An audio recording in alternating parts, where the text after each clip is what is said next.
कराची बल्दिया से महर मोहम्मद शबीर अराई की रिपोर्ट के मुताबिक अंजुमन अराइयाँ सिंध पाकिस्तान के सदर इफ्तिखार अराई और सेक्रेटरी जनरल नसीर अहमद अराई की सरपरस्ती में खिदमत खलक का काफिला रवां दवां है।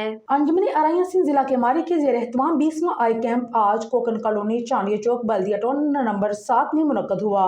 आज के कैंप के मेहमान खास अंजुमन अराइयाँ सिंध जिला के मारी के सदर जनाब साबर अराई साहब थे, जिनके बेटे पोते और नवासे कैंप के इंतजाम में मसरूफ थे। सूबाई सोशल सेक्रेटरी रजवान शाहद अराई और हाजी असलम गुज़िश्ता रोज से मरकजी कबीना के हमरा अंदरून सिंध के दौरे पर गए हुए हैं, लेकिन रजवान शाहद अराई अंदरून सिंध से भी जिला के मारी के फ्री आई कैंप से न सिर्फ जुड़े हुए हैं बल्कि तमाम अमूर में रहनुमाई भी फरमा रहे हैं। हाशमानी मेडिकल वेलफेयर फाउंडेशन के डॉक्टर्स और स्टाफ भी अपनी अपनी जिम्मेदारियां सर अंजाम दे रहे हैं। अंजुमन अराइयाँ सिंध जिला के मारी के ओहदेदारान भी पुरजोश अंदाज में कैंप में मौजूद हैं।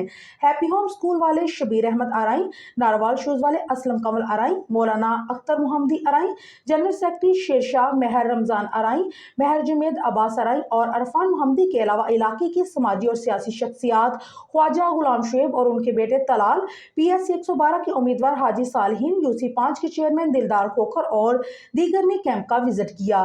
कैंप के इनेकाद में अमेरिका से इंजीनियर अब्दुल हफीज भट्ट और चौधरी अता मोहम्मद अराई ने खसूसी मामलत की। कैंप में 315 मरीजों का फ्री चेकअप किया गया और फ्री मेडिसिन भी दी गई, जबकि 22 मरीजों का फ्री ऑपरेशन तजवीज़ किया गया। महर मोहम्मद शबीर अराई अतला सेक्रेटरी अंजुमन अराइयाँ सिंध जिला कमारी ने कहा कि इस मौका पर मुल्क की बका, सलामती, अराई बरादरी और मजलूम फलस्तीनियों के लिए भी खसूसी दुआ की गई।